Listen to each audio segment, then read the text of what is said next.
qadar Allah kepada qada dan qadar Allah yang lain. Perbincangan itu muktamad, dipersetujui oleh semua sahabat-sahabat. Sebab saya kata sahabat dia tak bangkang dan tidak keluar daripada taat. Zaman Nabi pun sama. Bila mana Nabi solat jenazah Abdullah bin Ubay, sahabat bangkang. Bila sahabat bangkang, bagusnya sahabat ni bangkang bukan buat tim baru, bukan tidak walak kepada Nabi. Bahkan sahabat masih lagi taat dan walak kepada Nabi SAW. Maka dia bertanya untuk selesaikan masalah ini. Maka bila dah Nabi bagi tahu, kata aku sembahyang kerana ribu lagi orang munafik untuk diselamatkan, maka sahabat semua bersetuju. Begitu juga zaman Amirul Mukminin Sayyidina Ali, perang punya perang, balah punya balah, pertumpahan darah yang sia-sia, ramai orang Islam tumpah, mati syahid, mati dalam perang tersebut, termasuklah sahabat-sahabat Nabi yang lain, Talha dan juga Zubair mati dalam perang. Jadi sahabat kata ni benda tak baik ni, maka dibincang dalam perbincangan ulama-ulama ini. Kemukakan pendapat masing-masing, ada bakangnya, ada berbagai-bagai. Akhirnya keluar satu keputusan yang cukup menarik, yakni kedua-dua khalifah diturunkan, ataupun kedua-dua kepala ni kena turun. Sebab kepala ni lah punca ni, masing-masing nak tahankan masing-masing, akhirnya jadilah perang. So kepala ni dua-dua kena turun. Muawiyah kena turun, Ali kena turun. Kemudian kita memilih di antara seorang, siapa yang nak jadi pemimpin, siapa yang nak jadi ketua, maka dia apabila jadi ketua, uruskan dengan baik, hentikan peperangan. Ini natijah cadangan yang dicadang oleh seorang sahabat Amr bin As, dan diwakilkan daripada Sayyidina Ali, seorang sahabat yang lain, Abu Musa al-Ash'ari. Ini cerita pula sudah. Jadi apa yang kita boleh faham daripada hadis ni baru mula, tak masuk tengah-tengah lagi ni. Bila mana Umar dia berkhutbah, dia pesan apa yang Nabi pesan kepada kamu, yakni kepada sahabat dan juga kepada umat-umat Nabi yang lain. Hiduplah kamu di dalam jamaah. Kenapa kena duduk dalam jamaah ni tuan-tuan? Kerana kita nak memilih jalan untuk menuju ke syurga Allah Subhanahu Wa Taala. Hidup dalam nak mencari keberkatan dan keridaan Allah, mesti ada orang yang memandu kita. Mesti ada panduan daripada Quran dan juga hadis. Maka ulama itu siapa? Ini golongan yang ataupun jamaah daripada kalangan ulama lah yang wajib kita ikut dan tidak boleh kita tinggalkannya. Sebab apa? Kerana kita takut kita lari daripada i'tiqad, kita lari daripada fikiran-fikiran. Sebab kita takut kita langgar segala hukum-hukum Allah. Ulama yang boleh tetapkan hal ini. Nak harap pemimpin, kalau pemimpin itu daripada kalangan ulama, cantiklah. Dan pemimpin satu hal yang lain, dia tak ikut undang-undang Allah, dia pasal dia tak boleh faham. Nak kena ada orang tolong jelaskan dia mana satu maqasid syariah, yang mana satu hukum Allah, yang mana satu nak potong tangan macam mana. Semua itu perlu kepada penerangan daripada ulama, barulah boleh cantik ataupun timbul keamanan dan kedamaian sesama kita. Muslimin muslimat yang dikasihi oleh Allah Subhanahu Wa Taala. Maka kata Abu Isa At-Tirmizi, lazimlah kamu mencari jamaah daripada kalangan ulama, dan janganlah kamu memencilkan diri daripada jamaah ulama itu, kerana sesungguhnya apabila kamu jauh daripada mereka, bererti kamu dikhawatiri i'tiqad kamu dan mazhab kamu dan fikiran kamu dan hukum-hukum Allah dan Quran dan hadis tak mampu kamu ikuti. Dia kata muallif kita, bila kamu jauh dengan ulama, segala perkara ni kamu tak boleh ikut. Jadi kepahaman kita jadi lain lah. Misi masing-masing, hidup ada misi masing-masing, dalam rumah tangga ada misi masing-masing, tapi perlu kepada landasan Islam yang betul. Kalau tak ada landasan Islam yang betul, rugi kita. Sebab tu bila berlaku, tengok bila mana Syahid Syekh Sa'id Ramadan Al-Buti dibom satu krisis ataupun tamparan hebat buat seluruh umat Islam. Sebab Syekh Sa'id Ramadan Al-Buti ni seorang yang boleh mematahkan hujah, yang boleh mematahkan hujah orang-orang Syiah dan ulama-ulama Syiah. Hebat, dia hebat. Bila dia bersuara, semua orang senyap, dengar dan teliti. Nas-nas yang dikeluarkan semua daripada Quran hadis. Jadi bila mana berlaku krisis tahun 2011 di bumi Syam, yakni di Syria, revolusi di Syria, kebanyakan daripada kalangan masyayikh sudah angkat senjata berperang. Tetapi Syahid Syekh Sa'id Ramadan Al-Buti dia tak angkat senjata lagi. Bahkan dia masih berdamping dengan pemimpin kerajaan. Ini uslub dia. Sebab tu kita jangan pandang remeh. Dia ada uslub dia. Jadi fitnah pula orang lain kata Syekh Said Ramadan Al-Buti ni tali barut kerajaan. Syekh Said ni orang yang tak betul. Walhal kitab dia kita dah baca di Malaysia. Ulama-ulama lain dah ambil pandangan daripada dia. Tiba-tiba satu hal berlaku, dia duduk dengan kerajaan, dia tak duduk dengan masyayikh yang lain angkat senjata perang. Jadi satu krisis kepada Syekh Said Ramadan Al-Buti dan bumi Syam. Maka Syekh Said tampil bagi jawapan. Apa kata Syekh Said? Kalau aku tak duduk dengan kerajaan, siapa lagi yang mau duduk dengan kerajaan untuk memberi nasihat? Kerajaan dia tak boleh ikut Quran hadis. Siapa lagi yang nak tolong bagi nasihat? Yang ni Quran, yang ni hadis, yang ni boleh, yang ni tak boleh, yang ni haram, yang ni halal. Siapa nak tolong bagi nasihat? Takkan nak biar dia masuk neraka selama-lamanya. Munafik pun Nabi cari jalan untuk dakwah, tarik dia kepada Islam. Ini kan pula kita sesama Islam yang kita katakan sifat mereka jahat. Kena ada satu jalan untuk tarik mereka, bukan ikut mereka. Nabi tak ikut mereka. Nabi tak ikut Abdullah bin Ubay. Nabi tak ikut pandangan orang munafik. Tapi Nabi cari jalan. Itu usul, itu cara untuk menyeru orang bukan Islam masuk kepada Islam. Orang munafik kenal Islam, faham Islam, ikut cara Islam. Itu sudah cukup baik bagi kita.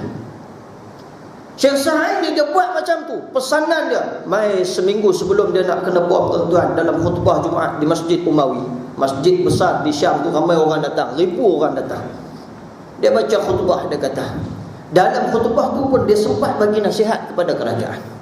Dia baca hadis larangan membunuh sesama Islam, larangan membunuh wanita, larangan membunuh anak-anak, larangan sesama sekali pertumpahan darah sesama Islam. Dia sebut hal itu. Bila dia sebut saja hal itu, bagi nasihat kepada seluruh yang hadir pada hari itu, orang Syiah jadi tak tenteram dah. Pasal apa ni nak pujuk kerajaan ni?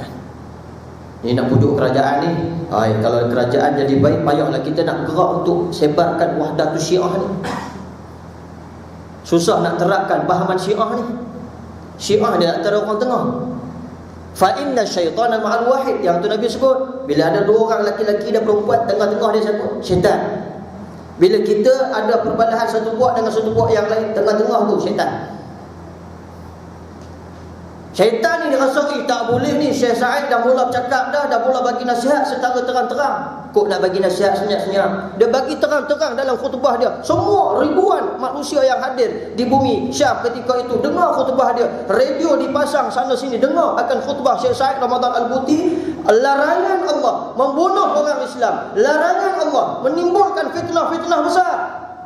Lepas minggu bom dia kena bom. Kena bom pula ketika tengah bagi kuliah tu. Ada siapa bawa bom malam ni? Takut-takut IS pula datang malam ni kan. Tengah bagi kuliah, kena bom. Allahu Akbar. Dan itulah maknanya apa perancangan orang Syiah. Cuma kita nak bagi tahu kumpulan mana yang kita nak kena. Itu prinsip kita kena ada. Jamaah mana yang kita nak kena ikut? Jamaah yang ada ulama. Ulama bukan alim. Kalau ada alim tak cukup lagi. Tak cukup faham lagi. Dia kena cukup ulama ni ramai. Bukan seorang, bukan dua, 3 ke atas, itu ramai. Sebab dalam bahasa Arab, dia kalau mufrad, alim. Kalau musanna, alimaini, 2 orang ulama. Kalau jamak maknanya ramai, alimuna ataupun ulama, yang ni ramai. Jamak taksir. Ramai lebih daripada 3, 7, 8 orang, 9 orang ke 10 orang itu ulama. Dia boleh bincang ramai-ramai, boleh keluarkan atau kemukakan idea, bukan idea yang orang kata main mencarut ataupun main lepasnya. Dia ulama ni dikemukakan idea, hujah-hujahnya kemuka dengan hadis Quran. Quran hadis memang pokok yang paling utama.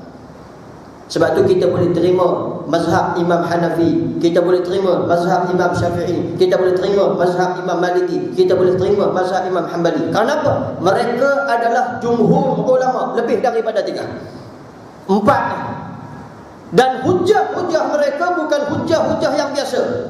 Banyak lagi mazhab yang lain selain daripada 4 yang saya sebut tadi. Begitu juga dengan mazhab Zahiriyah, mazhab Salafiyah, mazhab macam-macam mazhab lain yang ada. Tapi semua mazhab itu ditolak. Kenapa? Ulamanya alim sahaja, seorang 2 tak ramai. Dan hujah mereka tidak begitu kukuh. Adapun 4 ni hujah mereka, nas mereka, Quran, hadis tak lari, memang tepat dan memang bertepatan dengan apa yang Allah perintahkan dalam Quran, maka kita ikut. Itu contoh kita nak sebut jamaah. Ustaz, kalau saya ikut mazhab Syafi'i, maknanya kita ikut dia seorang. Dah, Syafi'i dia kemukakan hujah dia, ikut. Kenapa? Dia pun ambil daripada tok guru dia Imam Malik, mazhab Maliki. Dia, kalau kita tengok dalam senarai-senarai ini, yang seorangnya Imam Hanafi. Imam Hanafi ni pendapat dia berbeza dengan 3 orang tadi. Imam Malik, Imam Ahmad bin Hanbal, Imam Syafi'i ni satu perguruan. Imam Hanafi dia perguruan yang lain, tapi hujahnya sama hebat. Mereka adalah jumhur ulama yang wajib kita ikut. So kalau kita nak ikut cara Hanafi, boleh, bertepatan dengan tempat kita. Kalau tempat kita menggunakan mazhab Imam Hanafi, ikut cara Hanafi. Kalau tempat kita menggunakan mazhab Syafi'i, ikut mazhab Syafi'i. Itu lebih baik daripada kita celaka banyak hal. Muslimin, muslimat yang dikasihi oleh Allah Subhanahu wa taala. Ini kata Imam Al Kitab dalam hadis yang dinyatakan. Kemudian Nabi sallallahu alaihi wasallam sabda, kita sambung balik hadis tadi, bila mana disebut dalam hadis tersebut akan ada ataupun akan tersebar perbohongan sesama kamu, sehingga seseorang itu dia bukan saksi tapi dia nak jadi saksi. Makna dia sanggup berbohong dengan sumpah-sumpah yang palsu. Kemudian kata Nabi SAW, tidaklah tinggal seseorang lelaki dan wanita itu melainkan di antara mereka berdua adalah syaitan. Nabi sebut. Tujuan Nabi nak kata macam ni, duduk dalam kumpulan jemaah. Kemudian Nabi kaitkan syaitan, apa peranan dia. Maknanya di antara lelaki dan perempuan tengah-tengah syaitan. Okey, yang ni fahaman daripada tengah-tengah hadis. Ujung sekali dia bagi tahu pula tentang jemaah. Sama juga qiyas dengan wanita dan juga lelaki tadi, tengah-tengah dia syaitan.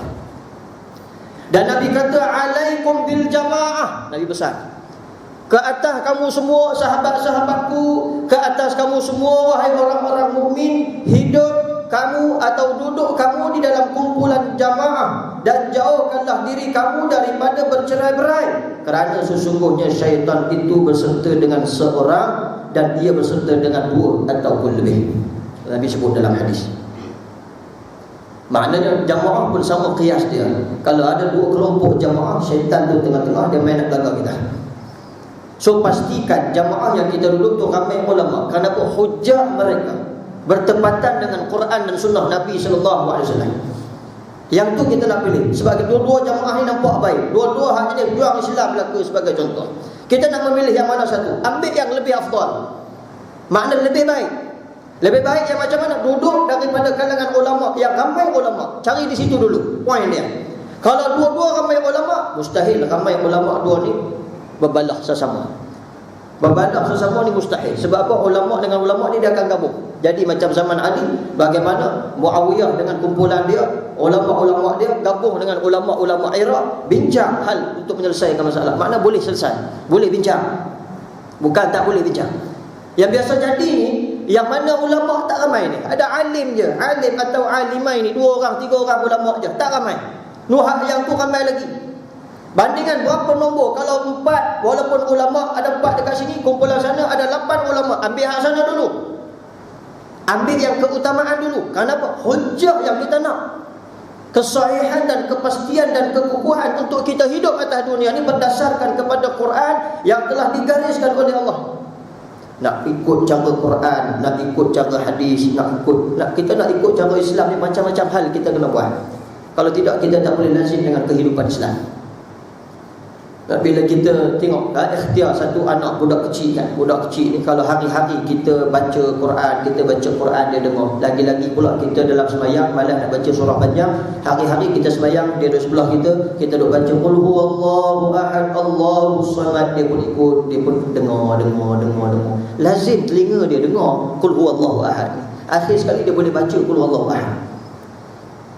Tak payah buka Quran, dia baca qul huwallahu ahad, walaupun bunyi slang Arab sikit, slang budak sikit, Allahus samad. Dia budak-budak kan. Lam yalid wa lam yulad wa lam akul lahu kufuwan ahad, budak baca. Tapi dah oleh kerana telinga dia lazim duk dengar qul huwallahu ahad, maka dia boleh baca. Dia boleh baca qul huwallahu ahad. Sebab apa? Sebab peranan ayah itu hari-hari baca qul huwallahu ahad. Begitu juga dengan kita dalam kehidupan. Kalau kita melazimi dengan apa yang dilakukan oleh ulama, lazim dalam kehidupan kita, kita akan faham satu persatu apa yang ada dalam Islam, automatik. Walaupun kita tak buka buku, walaupun kita tak mengaji kitab fiqh, bila kita duduk dalam kumpulan ni, di perbincangan tersebut dapat hasilnya, kemudian diproses, diamalkan, maka ulama ni dia akan terjemahkan dalam amalan dia, dia akan terjemahkan dalam cara hidup dia. Orang ramai pakai ikut. Lazim kita ikut dengan apa yang pandangan ulama ini cantik. Sebab apa? Dia bertepatan dengan syarak. Baru kita tahu, oh ada rupa-rupanya talak 3, oh ada rupanya tahluf siasi, oh ada rupanya itu, ada rupanya ini. Pasal apa? Dia dah lazim dah, dia dah main dah. Tapi iblis dia cukup geram. Syaitan ni kata, habis rancangan aku, katanya kan.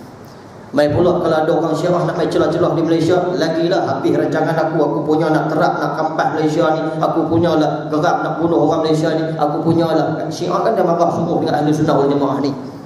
Syiah ni semua orang kenal dah. Dia bagi tahu Syiah dah, aku ni orang Iran, kalau datang Malaysia, hang datang ke tempat aku, habis hang, dia kata. Aku boleh bunuh kamu.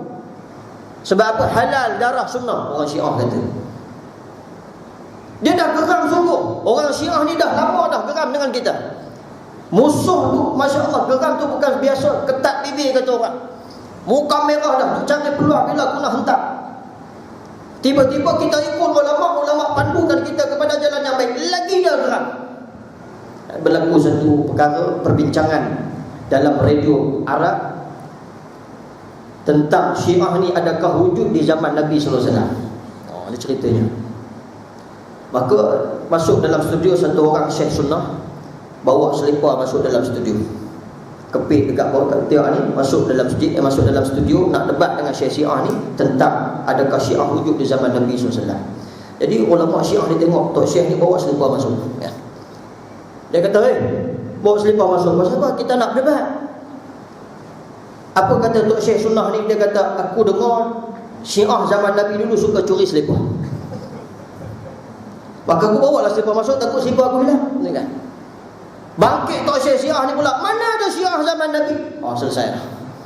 Tak payah bicara panjang, tak payah orang kata sambung program debat Syiah ada ke tak ada zaman Nabi. Pengakuan daripada ulama dia kata Syiah zaman Nabi tak ada. Syiah ni dia geram sungguh dengan kita, tuan-tuan. Dia laga kita sungguh-sungguh. Jaga-jaga. Ni virus yang paling bahaya, pasal dia dah geram lama dengan kita. Jadi orang, tuan-tuan, kita bila kita duduk dalam satu kumpulan jamaah yang ramai ulama, itu sudah cukup kuat. Jangan keluar. Bahaya, kerana syaitan mengganggu kamu, kerana syaitan follow kamu. Bahaya. Walaupun kawan sana pun Islam juga, memang tak ada masalah. Walaupun kawan sana juga ada alim-alimai 2 orang, 3 orang ulama, walaupun begitu, kalau ada hak ramai, pilih hak ramai dulu. Kerana nak ramai tu natijah dan cukup marvelous, cukup cantik. Ambil ayat tu dulu. Oh, dia tak boleh, dia kira nak marah, dia kira macam-macam dah timbul, sehinggalah lari kesepahaman kita dengan orang Islam, sesama Islam. Jadi kira nak balas sama-sama Islam. Jadi nak bangkang, apa yang Islam buat kira nak bangkang. Bila kita tunjuk hal itu kepada dunia, apa yang Islam buat kita nak bangkang, berarti kita ni sama macam orang kafir. Orang kafir dia bangkangnya apa yang Islam buat. Islam buat tu dia bangkang, Islam buat ni dia bangkang. Tapi kalau orang kafir kita langsung tak bangkang. Amerika kata, aku nak larang semua orang Islam masuk ke dalam negara Amerika. Tak ada siapa pun nak bagi suara larang dan sebagainya. Ikut je. Cuba Islam kata macam tu, aku nak larang orang kafir masuk negara aku. Kecoh tuan-tuan. Facebook tu, Twitter, lagi-lagi kalau WhatsApp tu, jam handphone, opak balah. Pasal apa? Kesepahaman kita tak selari dengan Quran. Sebab tu saya bawa tajuk bulan sudah dengan bulan ni dah hampir sama. Kita tak mau jadi golongan apa tuan-tuan? Ingat dah balik bulan sudah, Al-Mariqah. Dalam Islam apa yang Nabi sebut Al-Mariqah? Al-Mariqah ni keluar daripada agama seperti keluarnya anak panah. Ingat juga lagi saya baca sudah bulan sudah ni. Mudah-mudahan ingat. Kalau tak ingat, karang telat kurma 3 biji. Bulan sudah saya dah baca hadis ni tuan-tuan. Golongan Al-Mariqah ini adalah golongan yang disebut oleh Nabi umurnya muda tetapi akalnya jahat. Golongan anak-anak muda yang mana mereka tak boleh melazimi kehidupan mereka dengan kehidupan Islam. Perangai mereka tak boleh nak ikut cara Islam. Apa yang Islam buat dia kira nak bangkang. Maka Nabi kata golongan ini al-mariqah, keluar daripada agama seperti keluar al-mariqah daripada panah. Panah itu keluar daripada segala panah. Dia keluar daripada agama ni bukan murtad. Murtad satu bab yang lain. Keluar daripada agama, makna yang pertama kita boleh faham, keluar daripada agama murtad. Apa makna murtad? Murtad ini dia keluar daripada agama Islam, cari Tuhan selain daripada Allah. Itu murtad. Makna sembah selain daripada Allah, itu murtad. Yang kedua kita boleh kategorikan golongan munafik. Menghadap mereka ni keluar daripada agama sebab apa? Pakaian luaran nampak macam agama Islam, dalam ni kosong, zero, tak ada langsung sembah Allah Subhanahu Wa Taala. Mereka juga keluar daripada agama. Yang ketiga, al-mariqah. Al-mariqah ni siapa? Orang Islam, anak-anak muda Islam. Bila baca Quran, Nabi kata tak sampai ke selangka mereka. Yakni mereka bila baca Quran tak sampai dalam hati. Tak boleh tadabburi Al-Quran, tak boleh memahami Al-Quran, tak boleh ikut cara Quran, tak boleh melazimi kehidupan mereka dengan Quran. Maka kata Nabi SAW, mereka itu anak-anak muda yang umurnya muda, akalnya jahat, dan mereka kalau berucap, bercakap sebaik-baik percakapan makhluk, dan mereka keluar daripada agama, kata Nabi. Dalam hadis pula sudah. Keluar daripada agama. Maknanya apa? Pasal hidup kamu tak boleh lazim dengan kehidupan Islam. Apa yang Islam buat, bangkang je. Orang kafir buat, kamu tak bangkang pun.